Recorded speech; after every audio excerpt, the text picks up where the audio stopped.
Hello and welcome back to the channel. Today I'm going to show you step by step how to start a college blog. So this is basically what we are going to cover today. What exactly is a college blog with a few examples. I'm going to show you how to pick a niche within the college blog and why that's important, and even how to niche down. Next, we are going to get something called web hosting. I'm going to talk about what it is and why you need it. After that, we are going to install WordPress. We are going to install both a free and premium WordPress theme, and we are going to make some changes to your website so that you can start getting traffic. After that, we are going to start writing. I'm going to show you how to do that so you can actually write much faster. In addition, I'm going to show you how to make money with your website and why you need to share your content on social media in the very beginning, and about how many blog posts you need to write before you decide if your website was a success or failure. Now check out the first 3 links in the description, as I will be referring to those links throughout the duration of this video. So first things first, what is a college blog? A college blog is simply a blog where you're creating content to answer questions and solve problems to people that are either going into college, people that are struggling with college, or even parents. So let's take a look at an example here. For example, if we take a look at this first one, it's called dormdelicious.com, and you can see they are writing on all types of different topics. They're writing on roommate troubles for a freshman year. They're talking about different products and services that might work well for dorm life. If you look here, they're talking about freshman year, dorm life, dorm cooking, which could be interesting. If we scroll down, dorm deals. I even saw a blog post, textbooks, that's always a hot topic. I even saw one a little bit earlier, maybe that's on the other one, but you can see they're talking about dorm. Maybe you can create content about tutoring. Really, you are going to pick an aspect of college life and really focus on it. And we look at this other one, collegecures.com. 5 tips for landing a tutoring job, as I mentioned, how to get a job in project management after graduation. If you look, these are addressing different issues and common concerns that people have when it comes to college. Now again, these websites are fairly established and they're pretty large. What I recommend that you do is take a subtopic or a sub niche of one of these topics and create content. For example, like I mentioned, you could create content, you could create an entire website about freshman year of college and all the challenges that a new first-time college student is going to run into. You could even create content about being a transfer student, because that introduces its own set of issues. Now, one way you can find keywords and even find a niche is to go up here and grab the domain name of a website that you want to improve or even emulate. Go over to a keyword research tool. My favorite tool is Ahrefs. What we're going to do is we're going to put the domain name, and I'll explain exactly what a domain name is in just a second. We're going to put that into the keyword research tool. We are going to hit enter, and then we're going to see what keywords that they rank for.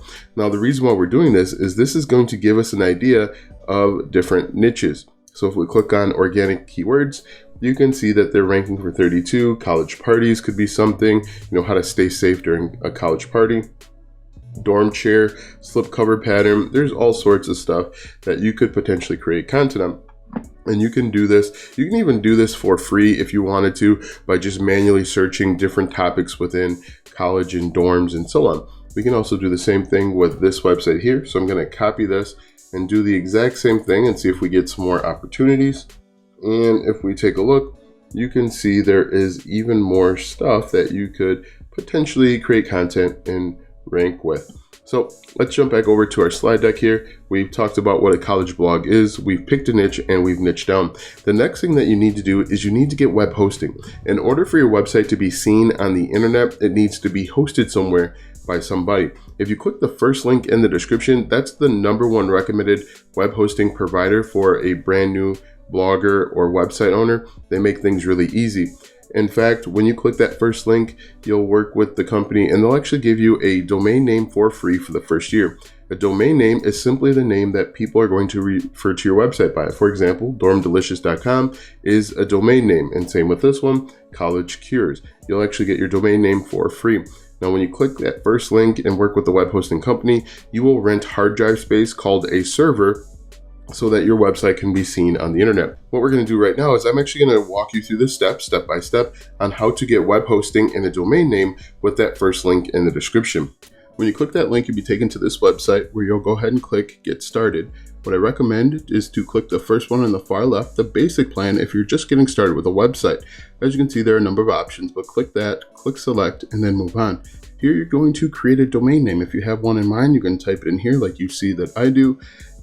what I recommend is try and find a domain name that's going to be related to your niche. Now, what I do is I type in a domain name that I know is already taken. When it's taken, you're going to get this error. What you can then do is go back and try different domains. Now, make sure, again, you want to pick one that's related to your niche. Click next, and then you're going to see a green box that says that it's approved. The next step is simply to go through and enter in your contact information. Make sure that when you scroll down here, make sure that you leave all of the settings on. But again, enter in your contact information. The settings right here where it says domain privacy, leave all of this checked.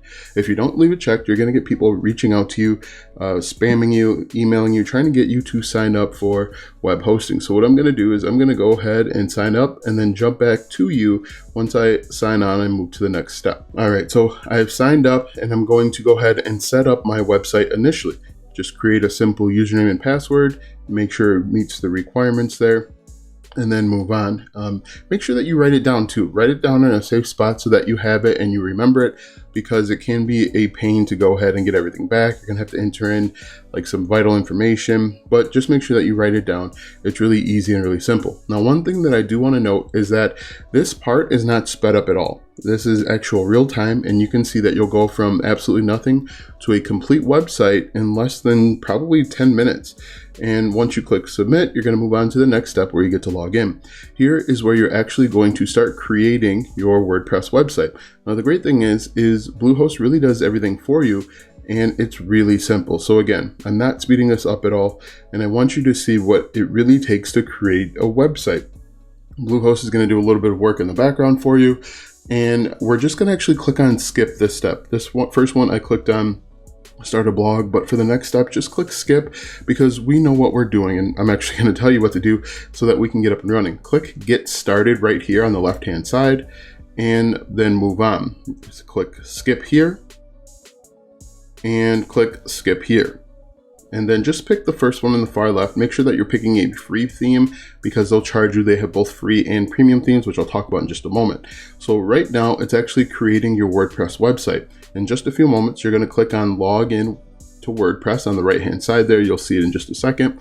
And then we can actually start looking at some basic configurations. All right, so we click log in, and now we actually have a WordPress website. What may need to happen is you may need to click refresh a few times to get it to work, but now we have our website, as you can see. Now what I'm going to do is I'm actually going to log in and delete a few plugins, because right now it has the coming soon. And so if someone tried to get to your website at this moment, it's going to say coming soon to them, even though we can see it. This is what your WordPress website looks like, but for everyone else outside of your network, it's going to say coming soon. So what we're going to do is we're going to go down to plugins eventually, and we're going to delete some of the plugins that we don't need. Now, I talk a little bit about plugins later on, but plugins add additional features and functionality. We are going to deactivate the Bluehost as well as the other plugins that are already activated, and then we can go through and make the necessary changes, which I'll cover in just a moment. So we're going to deactivate them and then delete them. Now you want to make sure that you only have the plugins that you're using on your website. The more plugins you have, the slower your website's going to respond and function, and you're going to lose out on ranking. So make sure you have a lean setup, very few plugins, and then move on. As you can see right now, I'm just simply deleting some stuff that you don't need. If you want to, you could keep them, but obviously if you're just getting started, you don't need this other stuff. What's more important is the themes that we're going to talk about in just a moment, as well as getting writing. So I'm just going to go ahead and delete those, deactivate them, and then we're actually going to start moving on to settings, which you see right here. All right, so let's go ahead and make some changes that we absolutely have to make so that you can start getting traffic. The first thing that you want to do is you want to change your site title. Your site title is going to be the title of your website. You can make this basically your domain name. For example, my domain name is Web Hosting Rewind, and you can see that's my site title. And then the tagline is basically what your website's all about in a very succinct manner. As you can see here, mine says, get the latest news and info on all things web hosting. What you want to do is make sure that yours is relevant to your niche. For example, if you are creating content about makeup, you can say, come here for the latest tips and tricks for all things makeup. Next, you want to make sure that your WordPress address is HTTPS and not HTTP. Make sure your site address is HTTPS as well. And then the administration email should automatically be set. uncheck the membership so that anyone can register. Make sure that this is unchecked. If we scroll down here, you want to change your time zone to your time zone. There are all sorts of them here. Next, you want to make sure that you have your date format set to the way you want, and then go ahead and click save. If we go down to writing, there isn't anything in writing that we need to change. After that, we're going to go to reading. In reading, very important, you want to make sure that your homepage displays to your latest post. That's the first thing. And the second one is you want to make sure that your search engine visibility is unchecked. Do not check this. Discourage search engines from indexing this site. You do not want this, because if this is checked, people aren't going to be able to find your website, and everything that we do after this is going to be a waste. So go ahead and click save. This should be unchecked. Next, if we go down to discussion, there really isn't anything that we need to change here.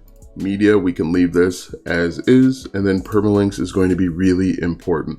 Right now, your permalinks are set to plain. You want to change it to post name. This is done for search engine optimization. What's going to happen is when we create a new blog post, we are going to make it so that it's search engine optimized. We're going to use the keyword in our title, and that keyword is going to show up right here as well. And this is called search engine optimization. Make sure that it's set to post name, and then go ahead and click save.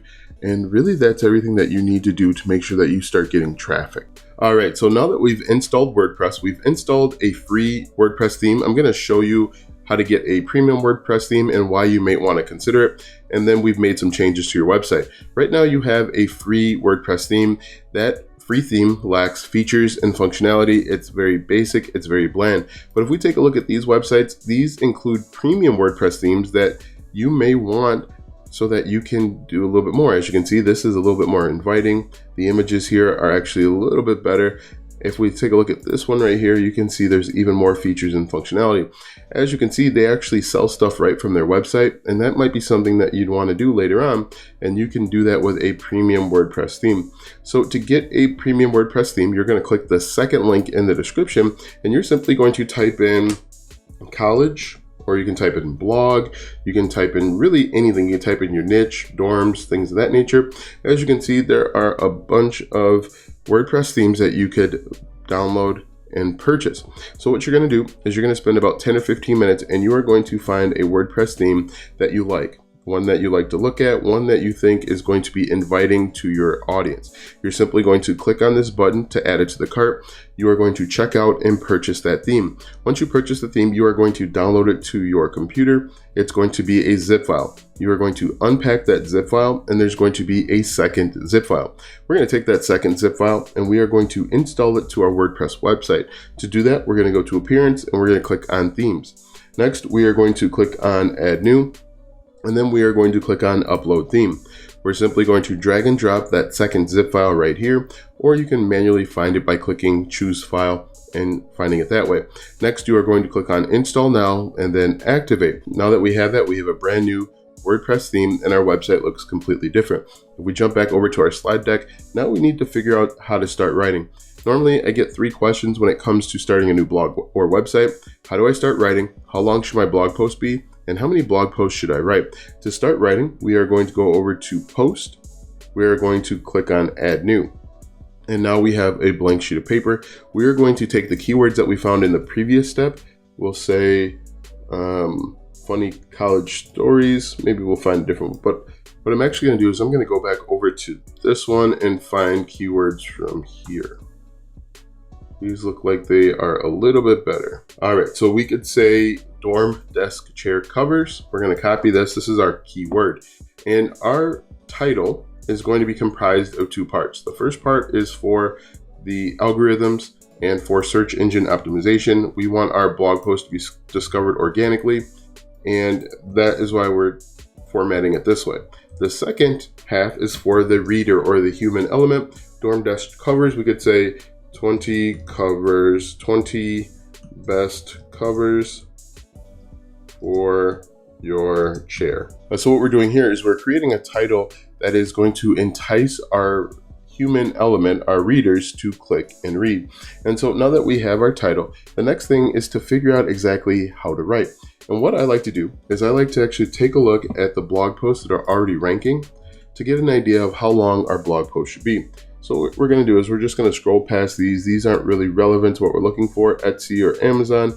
We are looking for, we keep scrolling past Target. We're looking at this one right here. So we open this up. I think it's called dormsuitedorm.com. Okay, so this is another e-commerce site. This is not what we're looking for. We're actually looking for blogs.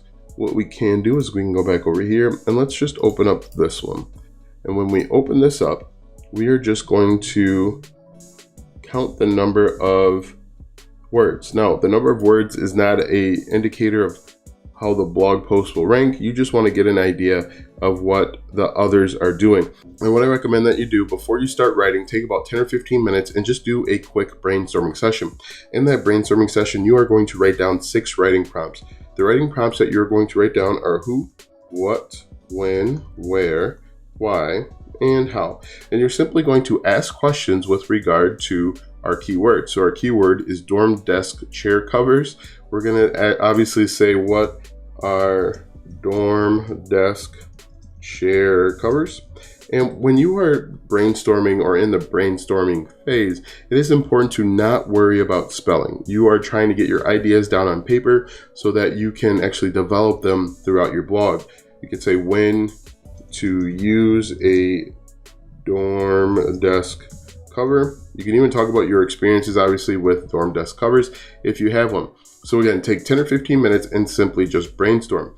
After the 15 minutes, you are going to delete the ones that aren't relevant to your article or blog post, and the ones that you keep, you are going to turn these into H2s, and you're simply going to answer the question. Dorm desk covers are, and then just go on. So what I recommend that you do is go through and answer these questions and really fill out the blog.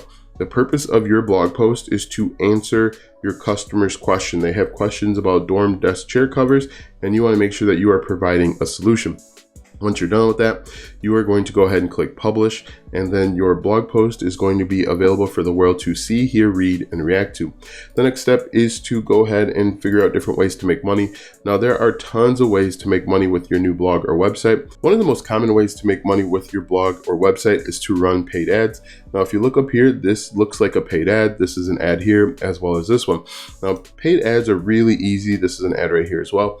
Paid ads are really easy way to make money because you simply work with an ad network, you put the ads on there, and they run automatically. One of the earliest or best ones to work with is Google AdSense, simply because they work with everyone and you don't need any traffic. You don't need a minimum amount of traffic. The only drawback to Google AdSense is that they don't pay out very much. You are going to make pennies on the dollar. However, once you start getting significant traffic, you can work with other ad networks and make even more money. For example, you can work with Ezoic, Media.net, AdThrive. There are a bunch of them out there that you can work with and make even more money. Another way that you can make money is simply with affiliate marketing. Now, affiliate marketing is simply recommending or selling other people's products and services. And the way that affiliate marketing works is you will find affiliate programs that are congruent or in line with your blog post. You will apply to become an affiliate, and once you're approved, you will get your affiliate links. You'll put those affiliate links in your blog post, and when people click on your affiliate links and make a purchase, you get paid a commission. For example, dorm desk chair covers, you could probably find a bunch of dorm desk chair covers over on Amazon. You could become an affiliate for Amazon and make money. Now, if you want to learn more about affiliate marketing, the third link in the description will actually take you to a free affiliate marketing course. Definitely check that out. Another way that you can make money is simply selling your own physical or digital products. Now, selling your own physical and digital products is actually really easy. As you can see, Dorm Delicious is doing that. It's really easy to do, and it isn't really that difficult. You can actually find different WordPress plugins, and if you found a theme that will actually allow you to sell stuff, you can make money that way. Now, selling your own physical and digital products is outside the scope of this video, but that's an opportunity as well. And we jump back over to our slide deck. The next step is you want to share your content on social media. In the very beginning, you want to make sure that you're getting your content out there into people that will be interested. You want to share your blog posts on Facebook, Instagram, TikTok, LinkedIn, Twitter, really anywhere where your target audience is. Now, the key is you want to share it to people that are actually interested. It would not make any sense for you to share a college blog to people that are interested in basket weaving. You're going to have very very few crossovers, and very few clicks and buys. Now, the final question that I get all the time is about how many blog posts should I write? And this is personal opinion, but you should strive for 50 blog posts. Now, the reason why I think 50 is a good number is, one, you're going to become a much better writer by the time you get 50. You're going to become better at keyword research. You're going to have 50 opportunities to rank. And I'm pretty sure that if you write 50 blog posts, something will rank. You will have success somewhere. I think 50 is a very good number. I recommend that you write every day for 50 days or every other day for 100 days. Regardless, I think you should get to 50. Now be sure to check out the 3 links in the description. The first one is to web hosting, the second one is to premium WordPress themes, and the third one is to a free affiliate marketing course. Be sure to like, subscribe, ring the bell if this video or any other video on this channel helped you out. Thanks for watching, and we'll see you tomorrow.